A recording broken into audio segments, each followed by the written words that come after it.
प्रिय विद्यार्थियों, नमः संस्कृताय।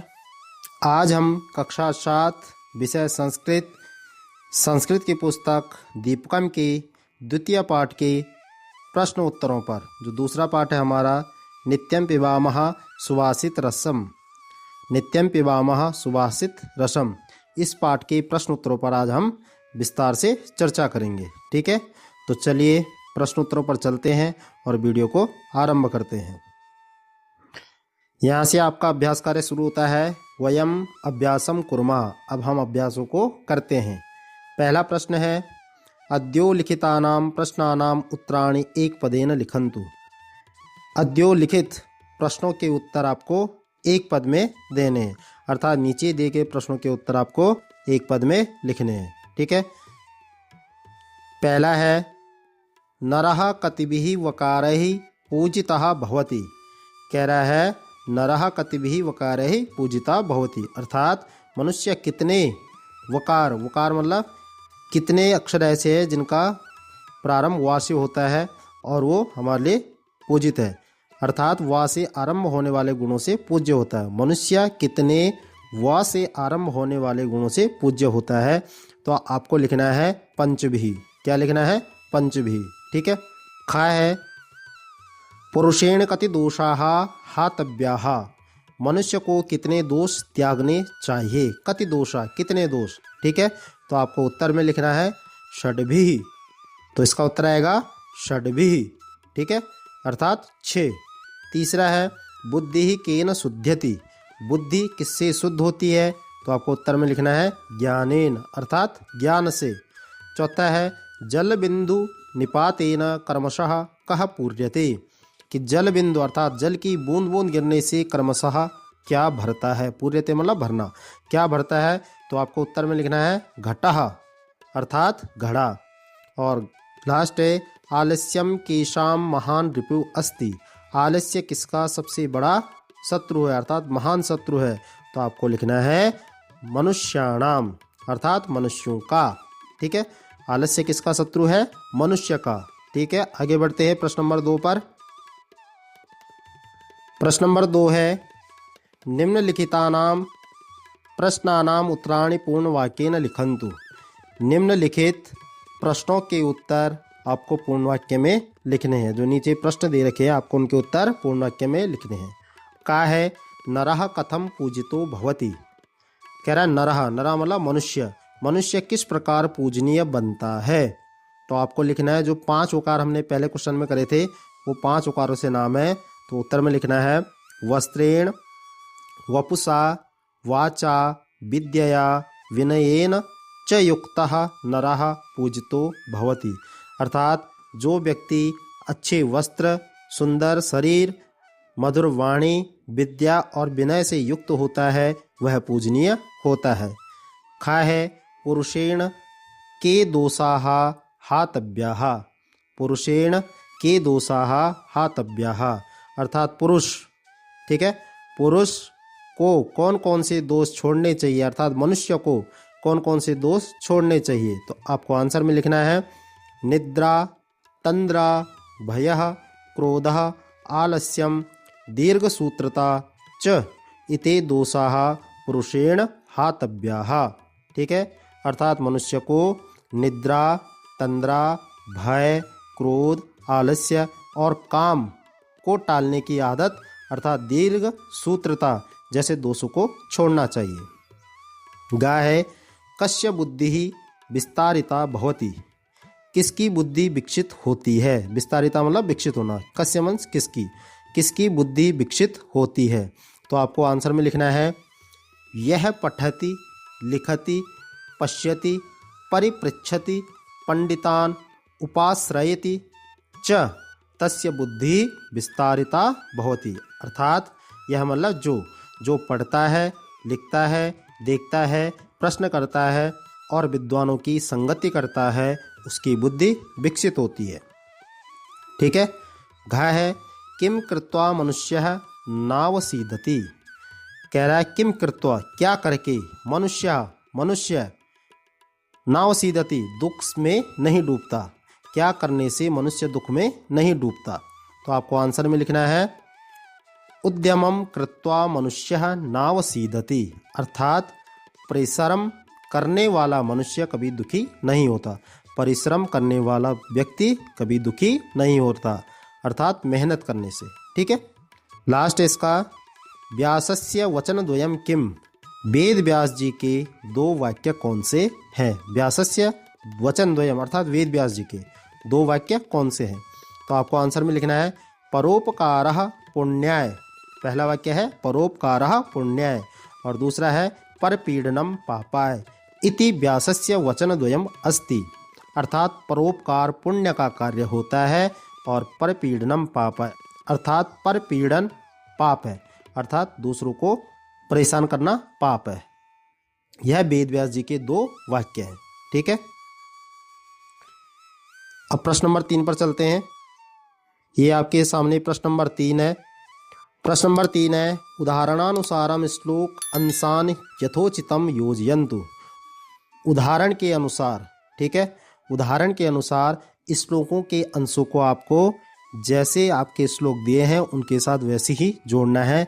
जैसे एक उदाहरण में दे रखा है, विद्यया वपुषा वाचा वस्त्रेण विनयेन च, फिर है वकार ही पंचभिर युक्तो नरो भवति पूजिता। तो इसके साथ इसका मैच किया गया है, वैसे आपको सबका करना है। ठीक है। तो जैसे हम करेंगे दूसरा, खा करेंगे षड दोषाः पुरुषेणैः हातव्या भूतिम इच्छता, भूतिम इच्छता। तो इसके साथ करेंगे हम निद्रा, यानी कि इस डॉट को इस डॉट के साथ मिलाना है। निद्रा तंद्रा भयम क्रोधः आलस्यम दीर्घ सूत्रता। ठीक है।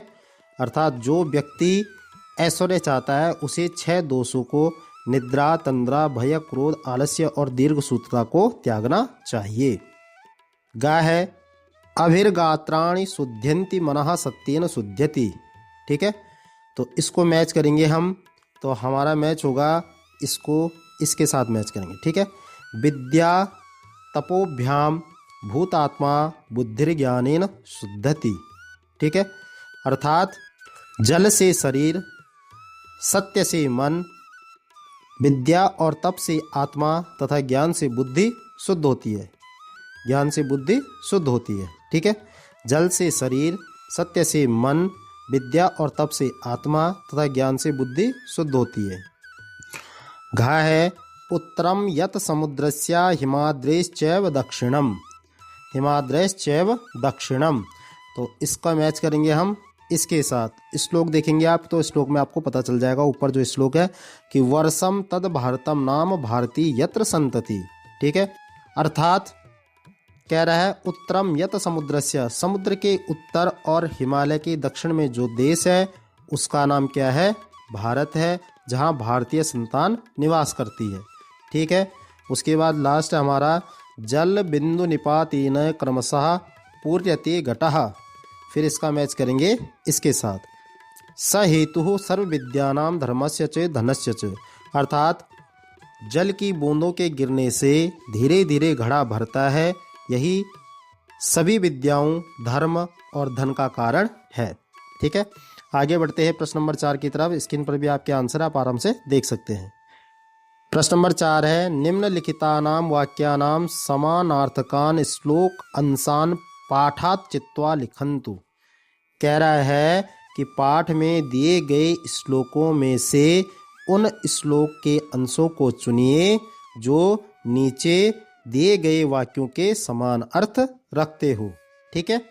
जैसे इसमें पहला है मधुरवाण्या सर्वे प्रसन्नाः भवन्ति। क्या कह रहा है, मधुरवाण्याः सर्वे प्रसन्नाः भवन्ति। तो इसका कह रहा है मधुरवाणी से सभी लोग प्रसन्न हो जाते थे। इसको श्लोक के अंश से चुनना है कि क्या हो सकता है। तो हम आंसर में लिखेंगे प्रिय वाक्य प्रदानेन सर्वे तुष्यन्ति जन्तवः, अर्थात मीठे वचन बोलने से सभी प्राणी जो है संतुष्ट होते हैं। ठीक है। ऐसी खा है परिसर्मेण तुल्यः बांधवः नास्ति, परिसर्म के समान कोई बंधु मित्र नहीं है। तो हम यहाँ पे आंसर में लिखेंगे नास्ति उद्यम समो बंधु। ठीक है। परिश्रम के समान कोई बंधु या मित्र नहीं है। ग है परोपकारेण मानवस्य पुण्यार्जनम भवति। कह रहा परोपकारेण मानवस्य पुण्यार्जनम भवति। तो इसका हम आंसर बनाएंगे परोपकारः पुण्याय। क्या लिखेंगे? परोपकारः पुण्याय, अर्थात परोपकार पुण्य के लिए होता है।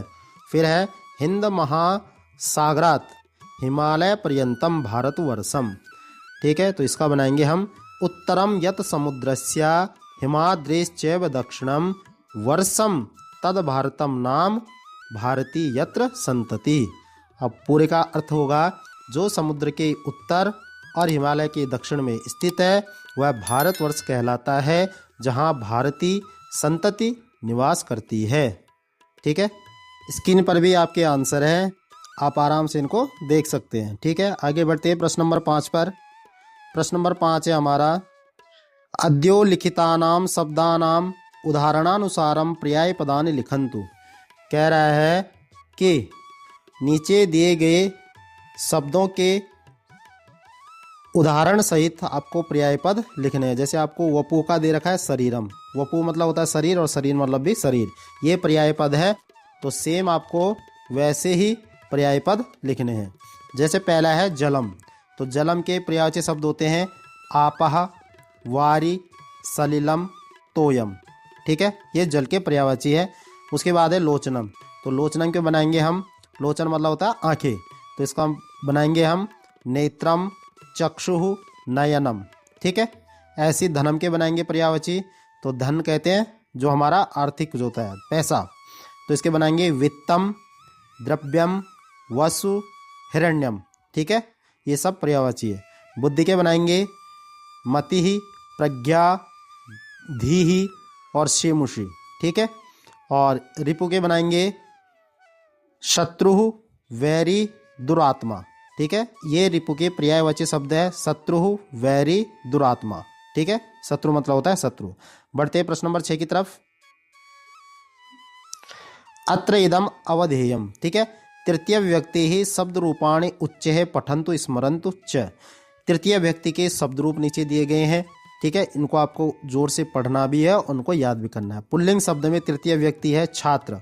ठीक है, छात्र में एन लगाएंगे छात्रेण, आभ्याम लगाएंगे छात्राभ्याम, ऐ लगाएंगे छात्रई।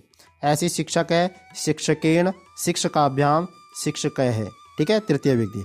अब स्त्रीलिंग में है विद्या से बनाने हैं। ठीक है, विद्या, विद्याभ्याम, विद्याभि। ठीक है, अया, आभ्याम, आभि। इसी प्रकार छात्रा के बनाएंगे अया, छात्रया, छात्राभ्याम, छात्राभि, अया, आभ्याम, आभि। अब बनाते हैं नपुंसकलिंग में सत्य के। ठीक है, सत्य में भी पुल्लिंग वाले चलते हैं तृतीय से। सत्येन, सत्याभ्याम, सत्यई। जैसे छात्रेण बनाया था वैसे सत्येन बन गया, एन, आभ्याम, एह। ज्ञान से बनाएंगे ज्ञानेन, ज्ञानाभ्याम, और उसके बाद है ज्ञानई। ठीक है, ऐसे ही किम के बनाएंगे, किम में एन, आभ्याम, एह, तो केन, काभ्याम, कै है। ठीक है, ये नपुंसकलिंग में। आगे बढ़ते हैं प्रश्न नंबर 6। प्रश्न नंबर 6 है हमारा अधः रिक्त स्थानानि तृतीय विभक्ति ही समुचित रूप ही पूरयन्तु। कह रहा है अधः मतलब नीचे, नीचे जो रिक्त स्थान है, खाली स्थान है, उनमें तृतीय विभक्ति लगाकर उसके समुचित रूपों को, उनके रूपों को आपको बनाना है। ठीक है, जैसे सुधा खंड है और इसमें तृतीय विभक्ति लगाई एन, आभ्याम, ए, तो सुधा खंडेन, सुधा खंडाभ्याम, सुधा खंडे बना। ऐसे वृक्ष के बनाएंगे तो एक वचन में बनेगा वृक्षेण, द्विवचन में बनेगा वृक्षाभ्याम, और बहुवचन में बनेगा वृक्षई, बहुवचन में बनेगा वृक्षई। ऐसी लता दे रखी है तो एक वचन में बनेगा हमारा लतया। ठीक है, स्त्रीलिंग है लतया। दो वचन में है लताभ्याम, बहुवचन में लताभि। ऐसी देश दे रखा है तो देश का एक वचन में बनेगा देशेन। ठीक है, तो देशेन, देशाभ्याम, देशई। वैसे पुण्य से बनाएंगे पुण्येन, पुण्याभ्याम, पुण्येहे। ठीक है, और उसके बाद है यहाँ पे दे रखा है विनय। ठीक है, तो विनय से बनाएंगे एक वचन में बनेगा विनयेन, द्विवचन में बनेगा विनयाभ्याम, और बहुवचन में दे रखा है। तो इस प्रकार से इसमें हम तृतीय व्यक्ति लगाएंगे तो सारे शब्द रूप हमारे बनते चले जाएंगे। आगे बढ़ते हैं प्रश्न नंबर 7 की तरफ। और प्रश्न नंबर 7 है आपका कोष्टके पदानि विलिख्य सुभाषितम पूरयन्तु।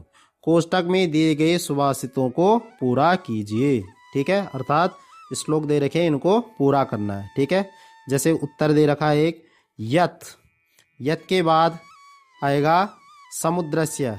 ठीक है, समुद्रस्य हिमाद्रेश्चैव, फिर आएगा दक्षिणम, फिर आएगा वर्षम, यहाँ पे लिखेंगे वर्षम तद भारतम, फिर आएगा नाम, यहाँ पे लिखेंगे नाम। ठीक है, भारती यत्र, फिर आएगा संतति। ये पूरा श्लोक बन जाएगा। ठीक है, तो इसका हिंदी अर्थ बन जाएगा जो समुद्र के उत्तर और हिमाद्रेश हिमालय के दक्षिण में स्थित है वही भारत नाम का देश है, जहाँ भारतीय संतान निवास करती है।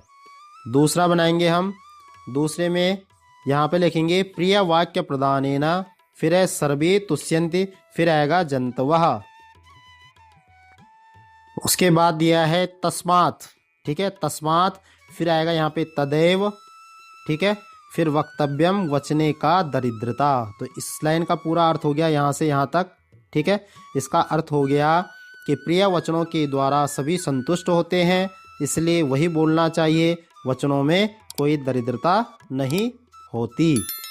ठीक है, स्क्रीन पर भी आपके आंसर है। अब बढ़ते हैं प्रश्न नंबर 8 पर। ठीक है, प्रश्न नंबर 8 है उपर्युक्तानि सुभाषितानि पठित्वा रिक्त स्थानानि पूरयन्तु। कह रहा ऊपर पढ़े गए श्लोकों को ध्यान में रखते हुए रिक्त स्थानों की पूर्ति कीजिए। जो हमने ऊपर श्लोक पढ़े थे उनको ध्यान में रखकर रिक्त स्थानों की पूर्ति करनी है। कहा है आलस्यम ही मनुष्याणाम शरीरस्तो, फिर आपको यहाँ पे फिल इन द ब्लैंक्स में लिखना है महान, और फिर है रिपुः। आलस्यम ही मनुष्याणाम शरीरस्तो महान रिपुः, अर्थात आलस्य मनुष्य के शरीर में स्थित एक सबसे बड़ा या महान शत्रु है। खा है वचने का दरिद्रता, इससे पहले रिक्त स्थान है, वचने का दरिद्रता इससे पहले रिक्त स्थान है, तो आपको बनना है तस्मात् तदैव वक्तव्यम। क्या आएगा? तस्मात् तदैव वक्तव्यम, फिर आएगा वचने का दरिद्रता, अर्थात इसलिए प्रिय वचन ही बोलने चाहिए, वचनों में कोई दरिद्रता नहीं होती। गा है यह पठति लिखति पृच्छति, और फिर फिल इन द ब्लैंक्स है, तो आपको लिखना है पंडितानुपाश्रियति। ठीक है, अर्थात जो पढ़ता है, लिखता है, प्रश्न करता है और पंडितों के समीप जाता है। ठीक है, घा है सह हेतु सर्व विद्यानाम, फिर है धनस्य च, तो बीच में रिक्त स्थान है, तो आपको लिखना है धर्मस्य च धनस्य च। सह हेतु सर्व विद्यानाम धर्मस्य च धनस्य च, अर्थात वह सभी विद्याओं, धर्म और धन का कारण बनता है। लास्ट हमारा बुद्धिर्ज्ञानेन शुद्ध्यति, अर्थात बुद्धि शुद्ध होती है। कैसे होती है? तो आपको आंसर में लिखना है रिक्त स्थान में कि विद्या तपोभ्याम भूतात्मा, फिर आएगा बुद्धिर्ज्ञानेन शुद्ध्यति, अर्थात विद्या तपोभ्याम, विद्या और तप से भूतात्मा, आत्मा तथा ज्ञान से बुद्धि शुद्ध होती है। ठीक है, यह आंसर थे प्रश्न नंबर 8 के। ठीक है, उसके बाद योग्यता विस्तार है। योग्यता विस्तार, ठीक है, पर्याय पद दे रखे ये अमरकोश से। वपु का देखो, गात्रम वपुः, सहनम शरीरम, वर्षम विग्रह। ठीक है, ये इसके पर्यायवाची शब्द है। दूसरा है नराह, इसका मतलब होता है मनुष्य, यानी कि मनुष्याः, मानुषा, मर्त्या, मनुजा, मानवाः, नराः, ये सब मनुष्य के पर्यायवाची शब्द है।